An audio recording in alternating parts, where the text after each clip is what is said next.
Quelle sorte d'obéissance Dieu attend de nous?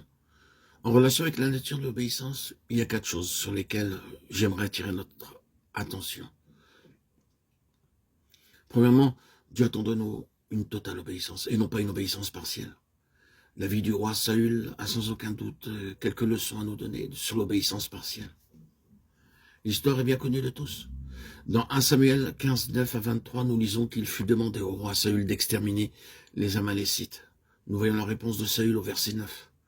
Mais Saül et le peuple épargnèrent Agag, ce qu'il y avait de meilleur dans le petit et dans le gros bétail, et dans les bêtes de la seconde portée. Ils épargnèrent les agneaux gras et tout ce qu'il y avait de bon.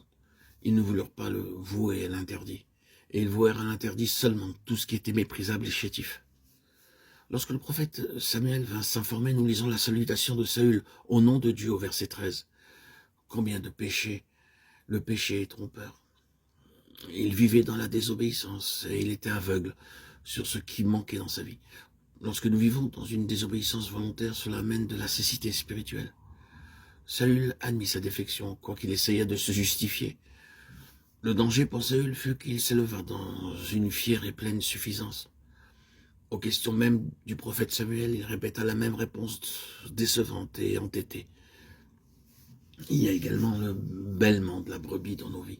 Nous pouvons chanter des cantiques de louange, mais cependant le bêlement est là dans les lieux où nous n'avons pas pu mettre les choses en règle, à cause de sa désobéissance. Saül devint complètement aveugle. Malgré le jugement sur lui-même, il voulait se justifier. Ce fut la seconde erreur qu'il commit. Au verset 21, nous voyons que Saül blâma le peuple. Mais le peuple prit des dépouilles. Combien cela ressemble à Adam? Dans une certaine mesure, il blâme également Dieu en disant « la femme que tu m'as donnée ». Lorsque Dieu nous convainc de quelques péchés dans nos vies, sommes-nous prêts à les abandonner? C'est la différence entre Saül et David. David commit des péchés plus graves que Saül.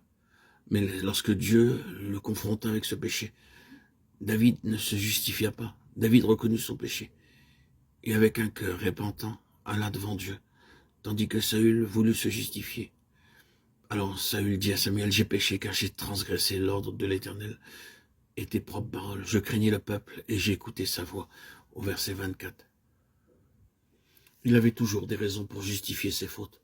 Combien cela est souvent vrai dans nos vies. Nous essayons toujours de justifier nos fautes. Nous blâmons ceux qui nous reprennent. La crainte de l'homme est un piège. Non seulement Saül craignait le peuple, mais il voulait aussi l'hommage du peuple.